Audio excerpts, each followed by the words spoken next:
प्रिय विद्यार्थियों, सुप्रभात। हिंदी की कक्षा में आपका स्वागत है और आज हम अध्ययन करेंगे हमारी पाठ्य पुस्तक वसंत में संकलित पाठ 10, जो कि एक बहुत ही सुंदर कहानी है और इसकी लेखिका है इस्मत चुगताई जी। इस्मत चुगताई जी मूल रूप से उर्दू लेखिका है। उन्होंने मुस्लिम युवतियों के शोषण और अत्याचारों का बखूबी वर्णन किया है। ये जो कहानी है इसमें आप देखेंगे संवाद का भी प्रयोग किया गया है। एक दूसरे से कैसे संवाद किया जाता है आप वो भी सीखेंगे। और दूसरी जो हमें यह सीख देती है वो ये कि बच्चों को उनकी रुचि, उनके स्वभाव, उनकी योग्यता के अनुसार उन्हें कार्य सौंपा जाना चाहिए।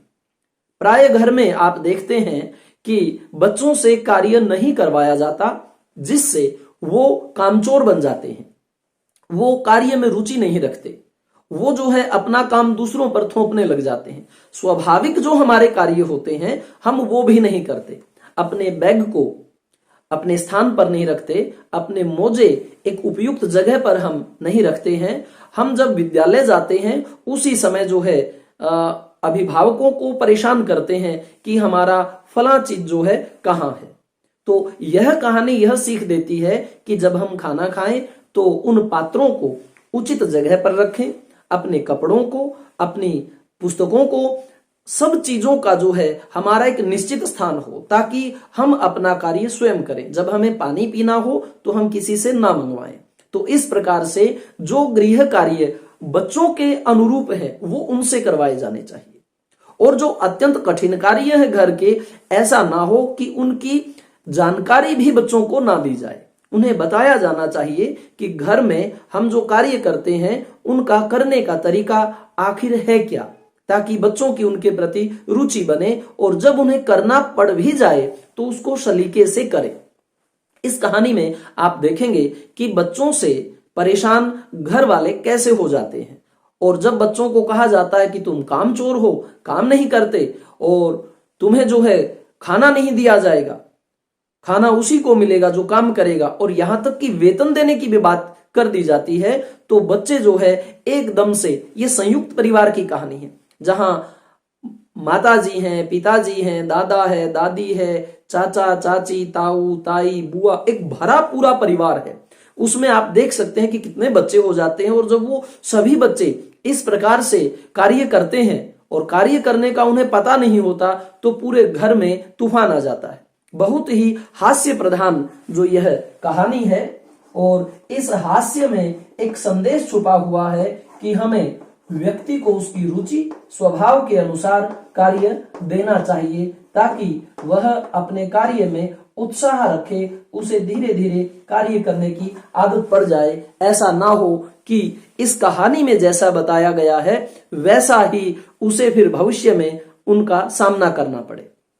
तो बहुत ही सुंदर और रोचक कहानी है ये कामचोर। आपने पढ़ी भी है, तो इसकी समरी जो थी वो मैंने आपको करवाई। अब हम व्यवस्थित रूप से इसका अध्ययन करेंगे। जिन विद्यार्थियों ने अभी तक यह लेसन नहीं पढ़ा है वह अब भी इसे पढ़कर के पॉइंट टू पॉइंट अपनी कहानी को याद कर सकते हैं कि बच्चों को पहला कार्य कौन सा मिला, दूसरे नंबर पर कौन सा था, तीसरे नंबर पर कौन सा था, किस कार्य को उन्होंने कैसे अंजाम दिया और कार्य न करने पर उन्हें क्या कहा गया था, और जब वो कार्य करने लगे तो अंत में उन्हें क्या नसीहत दी गई।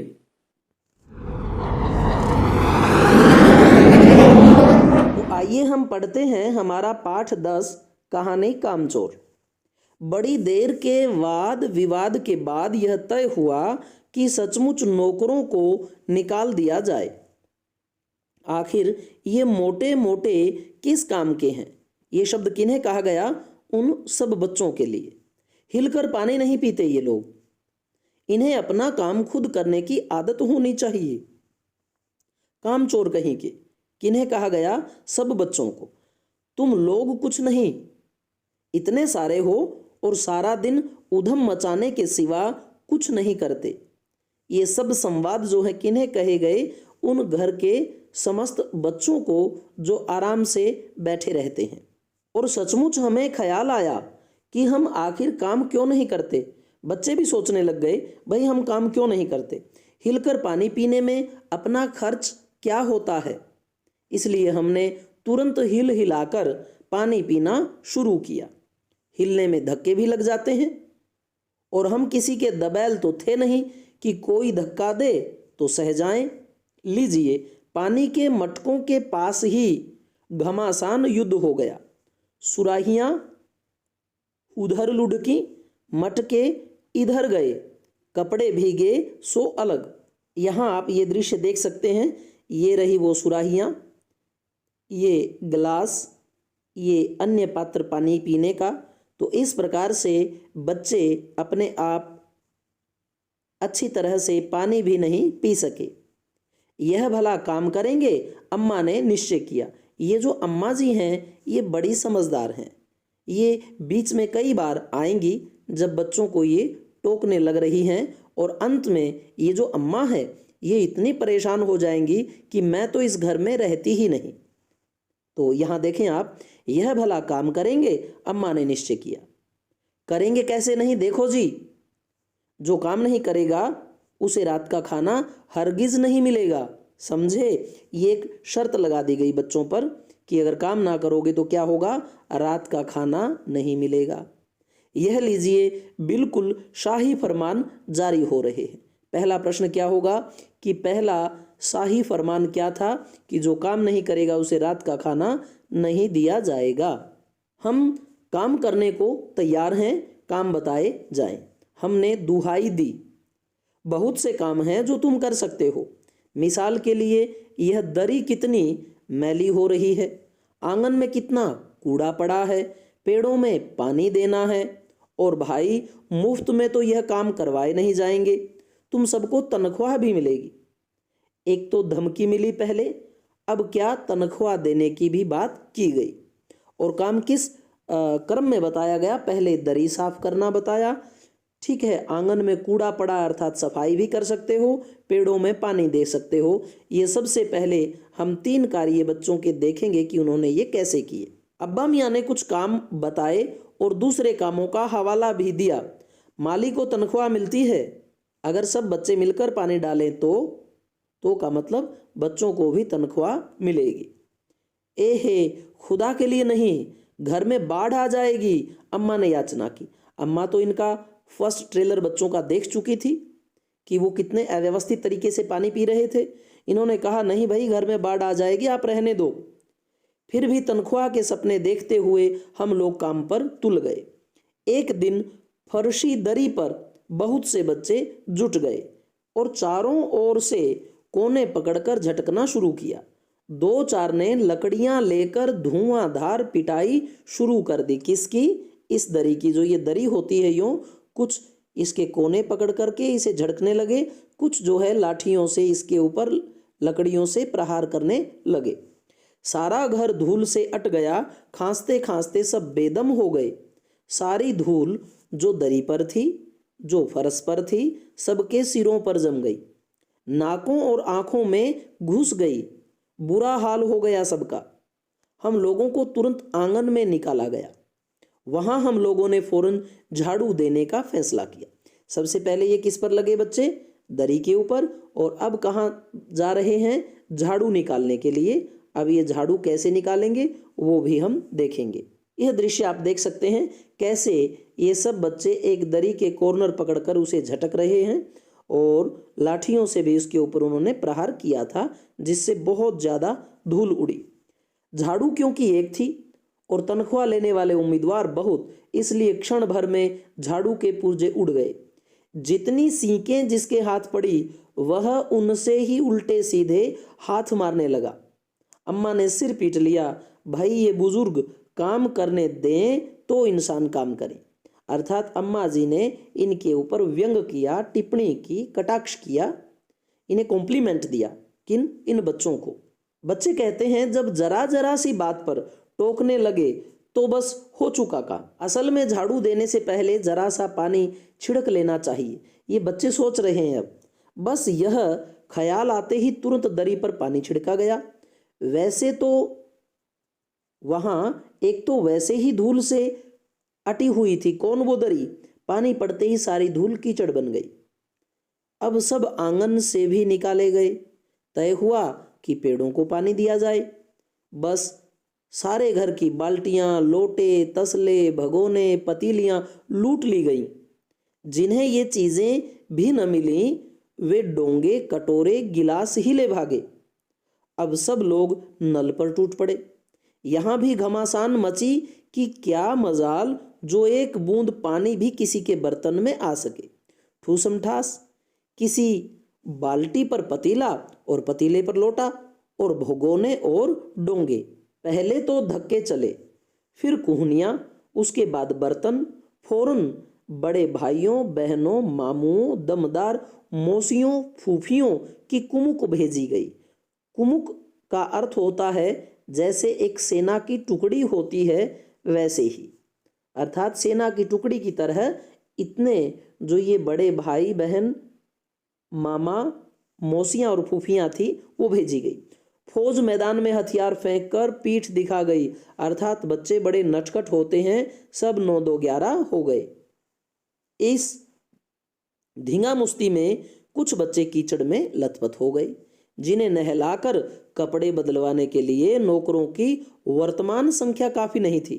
पास के बंगलों से नौकर आए और 4 आना प्रति बच्चा के हिसाब से नहलवाए गए।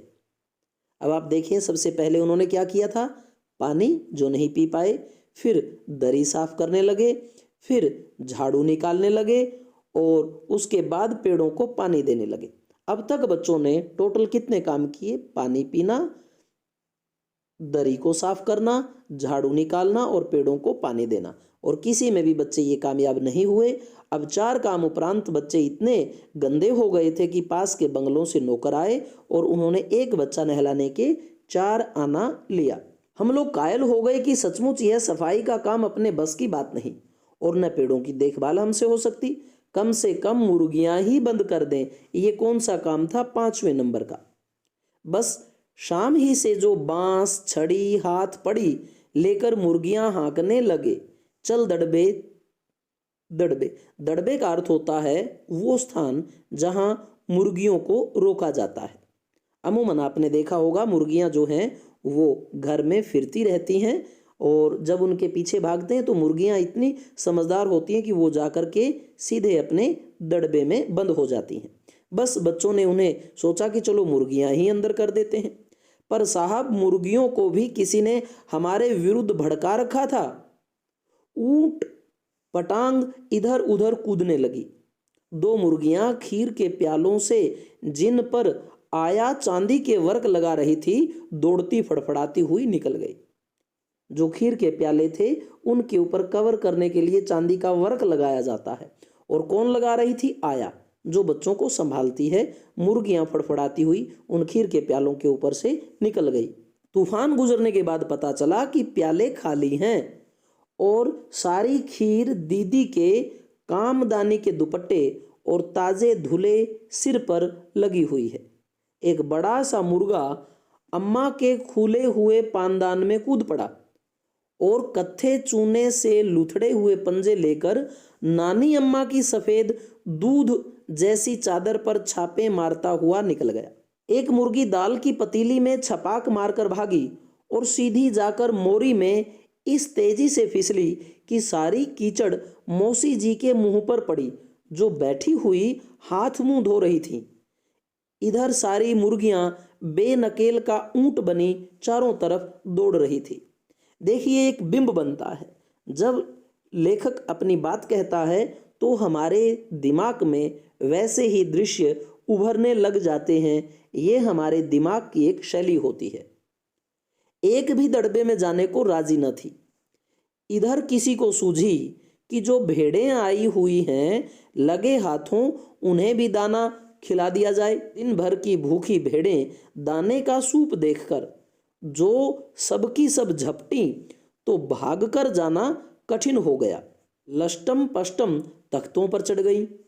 पर भेड़ चाल मशहूर है, उनकी नजर तो बस दाने के सूप पर जमी हुई थी। पलंगों को फलांगती, बर्तन लुढ़काती साथ साथ चढ़ गई।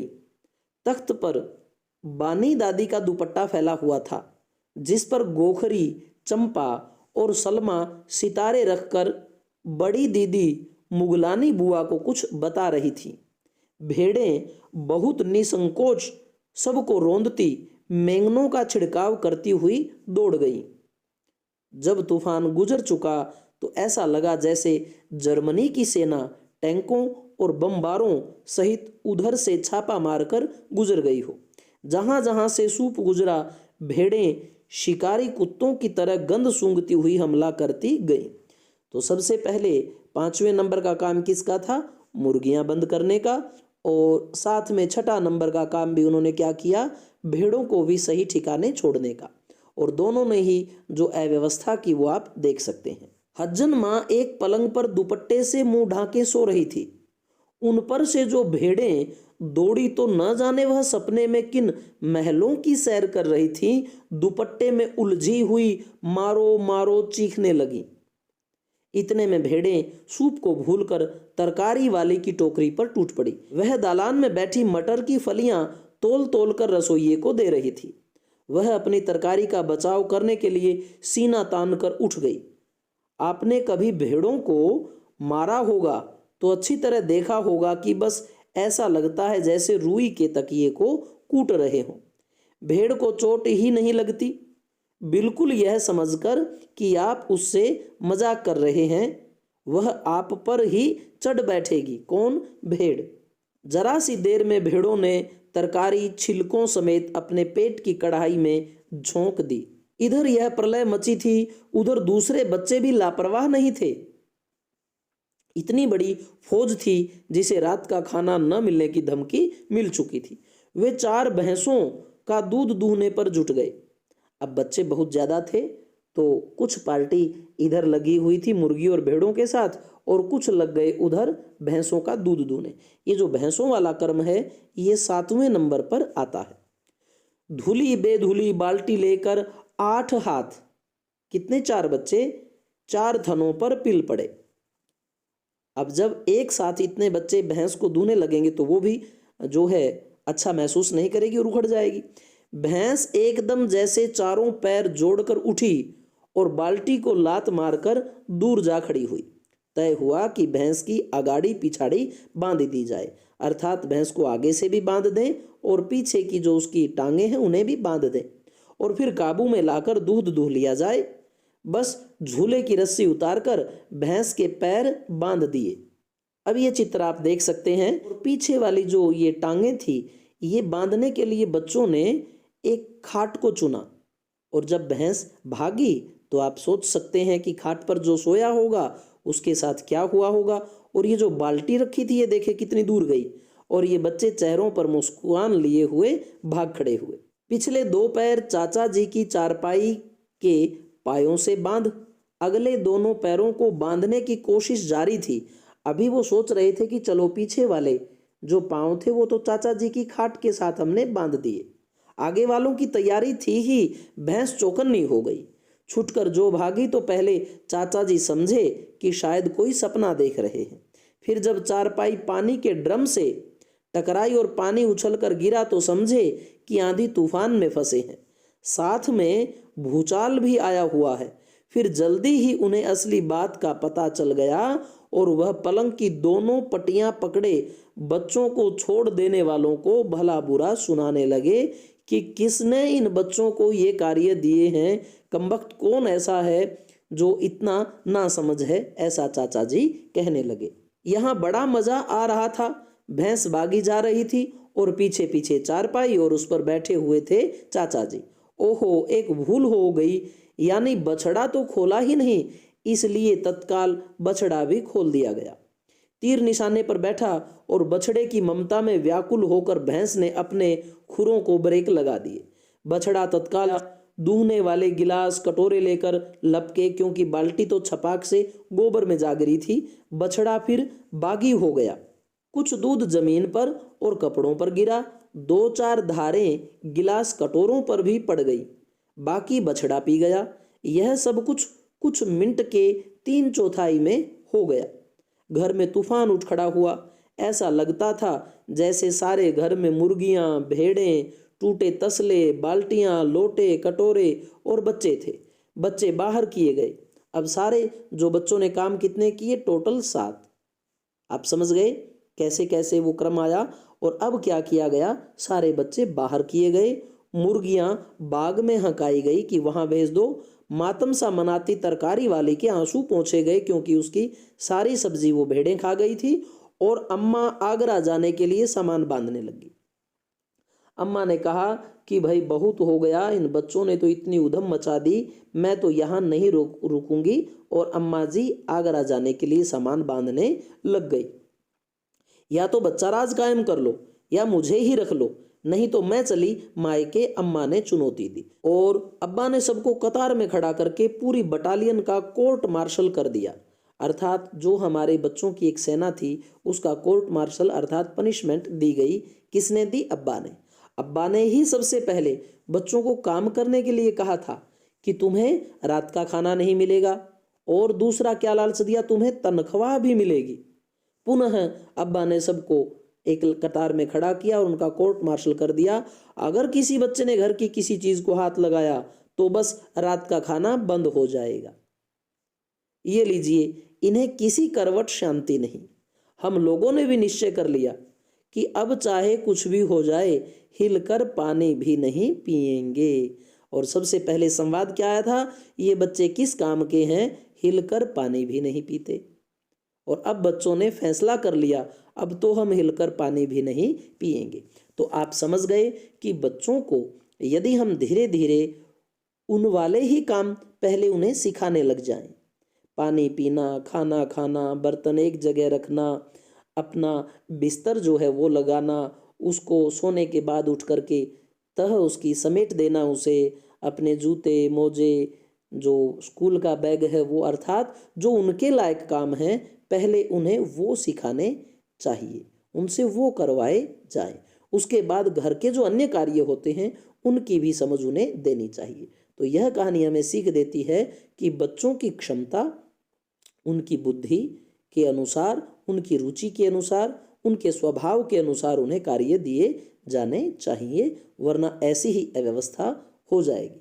तो प्यारे विद्यार्थियों, आपको यह पाठ अच्छा लगा होगा। अब हम एक वीडियो और बनाएंगे प्रश्नों की।